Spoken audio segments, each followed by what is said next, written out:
విజయవాడ నగరంలోని పేద కుటుంబాలకు శాశ్వత నివాస హక్కు కల్పించే దిశగా కూటమి ప్రభుత్వం మరో కీలక నిర్ణయం తీసుకుంది. విజయవాడ పార్లమెంట్ సభ్యులు కేశినేని శివనాథ్ నగర వాసులకు శుభవార్త తెలియజేస్తూ జీవో నెంబర్ 30 ద్వారా కొండ పోరంబోకు ప్రభుత్వ భూముల్లో నివసిస్తున్న అర్హులైన పేద ప్రజలకు ఉచితంగా ఇళ్ల పట్టాల రిజిస్ట్రేషన్ చేయనున్నట్లు వెల్లడించారు.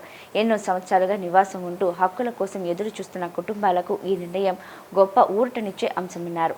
పేదల సంక్షేమం, సామాజిక భద్రత లక్ష్యంగా ప్రభుత్వం పారదర్శకంగా ఈ కార్యక్రమాన్ని అమలు చేస్తుందని తెలిపారు. ఈ నిర్ణయంతో వేలాది కుటుంబాలకు సొంత ఇంటిపై చట్టబద్ధమైన హక్కు లభించనుందని చెప్పారు.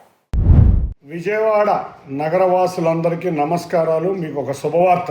మన గౌరవ ముఖ్యమంత్రి నారా చంద్రబాబు నాయుడు గారు మొన్న జరిగిన ఎమ్మెల్యే ఎంపీ మీట్ లో మొత్తం అందరం కూడా విజయవాడ నగరవాసులకు ఉన్న జీవో నెంబర్ 30 ద్వారా 150 గజాల స్థలాన్ని రెగ్యులర్ చేయమని వారిని కోరటం, వారు వెంటనే అధికారులకి సూచనలు ఇచ్చి ఇమీడియట్గా 3 నెలల్లో స్థలాలు రెగ్యులరైజ్ అవ్వాలని వారు చెప్పటం, ఇది నిజంగా శుభవార్త. ముఖ్యంగా కొండ ప్రాంతంలో నివసించే గుణదల వెస్టర్కాడ్ నియోజకవర్గంలో నివసించే ఎంతోమంది కొండ ప్రాంత వాసులకు ఇది ఒక నిజమైన శుభవార్త.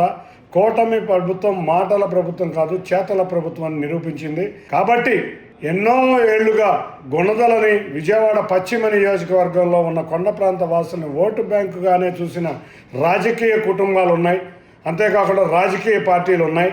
మేము చేతల ప్రభుత్వం అని మా ఎమ్మెల్యేలు, నేను, ముఖ్యమంత్రి గారు ఈ జీవో నెంబర్ 30ని 3 నెలల్లో పూర్తి చేసి ఈ 30,000 కుటుంబాల చిరకాల కోరిక సొంత ఇంటికెళ్ళని నెరవేర్చబోతున్నందుకు మీరందరూ దీన్ని సద్వినియోగం చేసుకోవాలని కోరుకుంటూ ఇట్లు మీ కేశినేని చిన్ని, విజయవాడ ఎంపీ.